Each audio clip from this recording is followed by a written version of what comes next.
pertinent de la révolution. Toutes les organisations africaines, régionales et internationales, dont nous pensions qu'elles apporteraient justice et paix, se révèlent incapables de tenir leurs promesses. Elles organisent des sommets inutiles, signent des accords sans suite et ferment les yeux sur le sang qui coule. Elles n'ont ni le courage, ni la volonté, ni les moyens d'imposer une paix véritable. Elles ont échoué. Pendant ce temps, les vraies victimes, ce sont nos enfants qui meurent sous les balles, les mères qui fuient leur village en feu. Les vraies victimes, c'est aussi la jeunesse, de plus en plus apatride, privée de repères. Cette jeunesse qui ne se reconnaît plus dans la patrie et dans les institutions qui devraient la protéger, l'élever et lui faire rêver.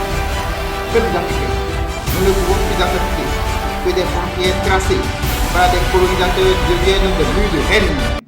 Division ethnique, nous ne pouvons plus accepter que des dirigeants corrompus, des groupes armés et des puissances étrangères utilisent nos ressources, nos terres et nos vies comme monnaie d'échange. Aujourd'hui, nous disons assez des guerres fratricides, assez des dirigeants corrompus, valets locaux qui vendent nos pays plus au fond, assez des institutions faibles, complices par leur inaction. Voilà pourquoi cette révolution est nécessaire. En début 2025, une attaque terroriste au Bénin a ravivé les appels à une coopération africaine contre ce fléau. Pourtant, des exemples passés comme la force multinationale mixte, G5 Sahel ou d'autres coalitions montrent qu'elles échouent systématiquement, minées par le manque de coordination, le financement et les rivalités politiques. Résultat, le terrorisme persiste et les populations restent exposées aux violences. Voilà pourquoi cette révolution est indispensable. Ingérence politique.